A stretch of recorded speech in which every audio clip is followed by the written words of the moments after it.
ఎవరు చెప్పండి. Mother Teresa.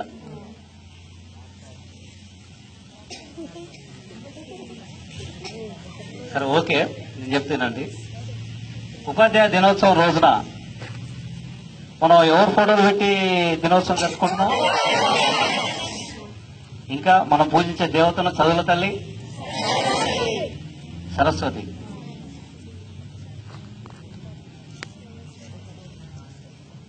Saraswati దేవతను మీరు ఎవరైనా చూసిరా?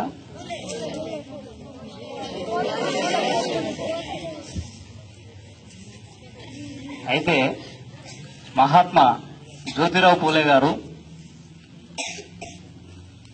మహారాష్ట్ర జిల్లాలో పూణేలో జన్మించారు. కానీ అప్పుడు మహిళలకు అసలు చదువుకోవడానికి అవకాశాలు కూడా లేనటువంటి పరిస్థితి. ఈరోజు మన ఉపాధ్యాయురాలు కానీ మహిళలు అన్ని రంగాల్లో ఉండడానికి కారణం మన మహాత్మా జ్యోతిరావు పూలే గారు, సావిత్రిబాయి పూలే గారు దంపతులు. మీరు తెలుసుకోవాలి ఈ విషయం.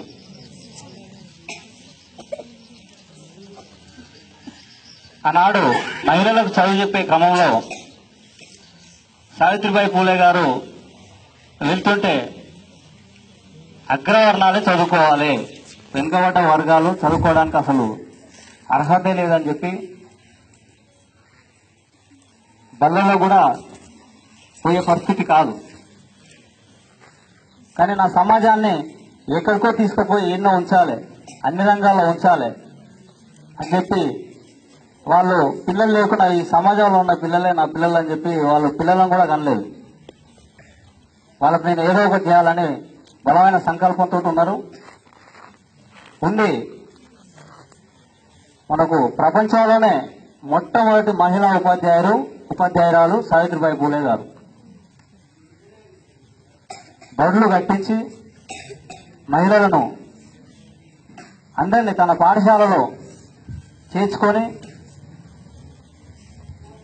1848 మహిళ మొట్టమొదటి పాఠశాలలు ఏర్పాటు చేసినటువంటి ఘనత మహాత్మా జ్యోతిరావు పూలే గారి దంపతులు. ఆ రోజులలో చదువు చెప్పడానికి సావిత్రిబాయి పూలే గారు వెళ్తుంటే అగ్రవర్ణాలకు చెందినటువంటి బ్రాహ్మణులు ఏమే నువ్వు ఆడపిల్లలకు చదువు చెప్తావు, ఎంత ధైర్యం నీకు, ఎన్ని గుండెలు నీకు అని చెప్పి పెండ నీళ్లు మీద ఊసి కొట్టి రాళ్లతోటి కొట్టడం, ఎన్నో దాడులు అయినా తగ్గలేదు.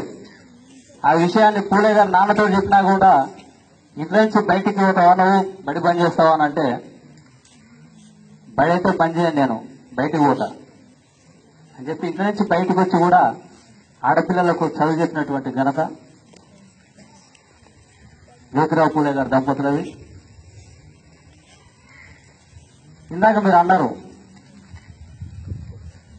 మదర్ తెరిసా రోగులకు ఎంతో సేవ చేసిందని. తనకన్నా ముందు అక్కడ పూణేలో వెనుకబడ్డ వర్గాలకు ఒక అంటువ్యాధి, ప్లేగు వ్యాధి వచ్చింది. ప్లేగు వ్యాధి వస్తే ఎవరు పట్టించుకున్న పరిస్థితులు కావన్నాడు. కానీ వీళ్ళ దంపతులు ఇద్దరు ప్రతి ఒక్కరికి సేవ చేసి అదే ప్లేగు వ్యాధితోటి చనిపోయిన మన మాతృమూర్తి సావిత్రిబాయి పూలే గారు. తర్వాత 1910లో పుట్టింది మదర్ తెరిసా. ఇలా సర్వేపల్లి రాధాకృష్ణ ఉన్నాడు, అలా భార్యకే చదువు నేర్పలే ఆయన. కానీ ఈ అగ్రవర్ణాలు రాజ్యం వెళ్తున్నాయి. ఈ చరిత్రను అంతా అనగదొక్కాలి. సరస్వతి తల్లి ఎవరికైనా చదువు చెప్పిందా? కానీ అట్లా చెప్తారు వాళ్ళు. కానీ నేను ఒకటే మిమ్మల్ని అందరినీ మనస్ఫూర్తిగా నేను కోరుకుంటున్నా, మహనీయులైనటువంటి ప్రతి ఒక్కరి చరిత్ర మీరు చదవాలని నేను మనస్ఫూర్తిగా కోరుకుంటున్నా. సార్కి ఇక్కడ ఈ అన్ని మహనీయుల డయాగ్రామ్స్ చేయించినందుకు మరొకసారి ధన్యవాదాలు తెలియజేస్తూ జై భీమ్, జై భారత్.